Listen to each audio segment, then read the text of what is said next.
რა დაგიჯდებათ ნარკოტიკული საშუალებების მოხმარება გარდა მარიხუანისა 2025 წლის 1 ივნისიდან. მოგესალმებით ადვოკატ ჯემალი ჩიტიშვილი.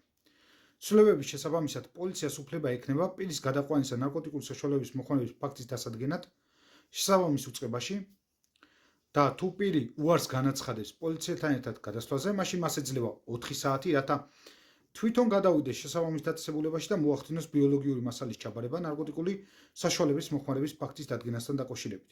ხოლო თუ ჩაიტარებთ კვლევას, ეს მიიჩნევა, თუ არ ჩაიტარებთ კვლევას, ეს მიიჩნევა უკვე თავის არიდებად და თქვენ დაჯარიმდებით 500 ლარიდან 2000 ლარამდე, ან 60 დღემდე ადმინისტრაციული პატიმრობით.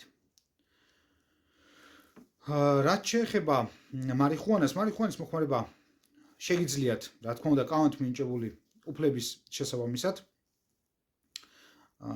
და სხვა ნარკოტიკული საშუალებების მოხმარება უკანონოდ კი ისჯება შესაბამისი სახდელით ან ჯარიმით, რაზეც ზევით ვისაუბრეთ. მეტი საინტერესო ინფორმაციისთვის კი გამოიწერეთ ჩემი YouTube-ის არხი და ეწვიეთ ასევე TikTok-ის გვერდს.